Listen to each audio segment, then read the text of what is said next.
In 1953, the CIA ran a secret program so illegal, so disturbing, that when Congress finally uncovered it, the director ordered every file destroyed. What survived was only a fraction. What we found in those fragments was worse than anyone imagined. This is MKUltra, and this is what they didn't want you to know. It's 1950. The Cold War is at its peak. The United States and the Soviet Union are locked in a silent war, not just for territory, but for the human mind. Reports were coming in that Soviet and Chinese interrogators had developed techniques to break prisoners completely, to make them confess to things they didn't do, to reprogram them. The CIA was terrified. If the enemy could control minds, America needed to control them first. What followed was one of the darkest chapters in the history of any government on Earth. In April 1953, CIA Director Allen Dulles officially authorized Project MKUltra. At its helm was a chemist named Sidney Gottlieb, a man who would become one of the most dangerous scientists in American history.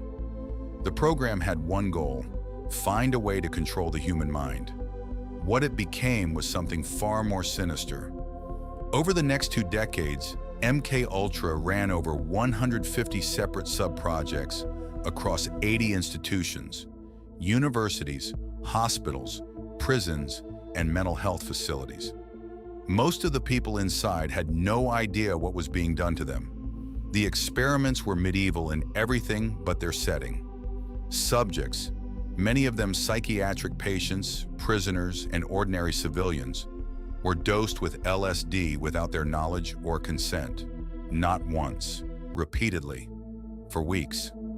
Some were kept in sensory deprivation chambers for days at a time, fed a cocktail of drugs while voices played through speakers, telling them who they were, what they believed, what they had done.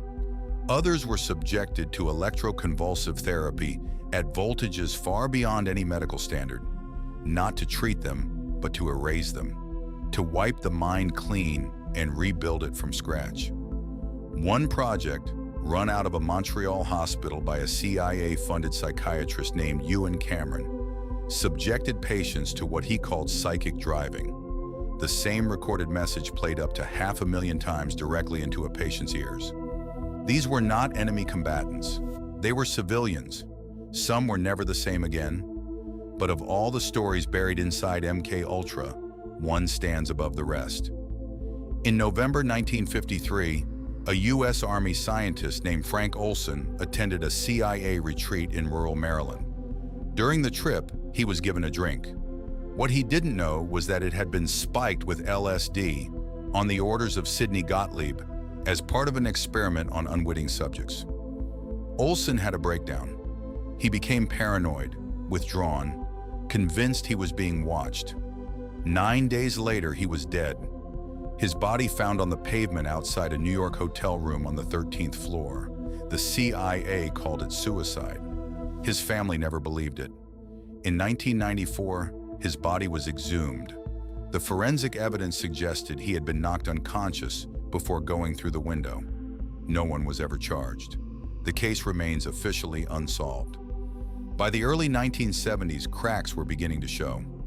In 1973, facing the growing heat of the Watergate investigations, CIA Director Richard Helms ordered the bulk of MKUltra's files to be destroyed. Thousands of documents gone. What survived did so only by accident. A batch of financial records had been misfiled in a separate archive. It was these documents, uncovered in 1977, that finally blew the program open. That same year, the Senate held hearings on MKUltra. The testimony was staggering. Senators sat in silence as the scale of the program was laid out before them. The institutions, the subjects, the experiments. The American public was horrified. And yet, when it was over, not a single CIA official went to prison. Not one. What you've heard today is what survived the shredder, the files that weren't destroyed in time. But MKUltra had over 150 sub-projects. We have records for a fraction of them. What was in the rest? What was being tested? Who was being used? and whether any of it ever truly stopped remains unknown. The program was officially shut down in 1973. Officially. This is Incident Zero. The files they buried, the stories that survived.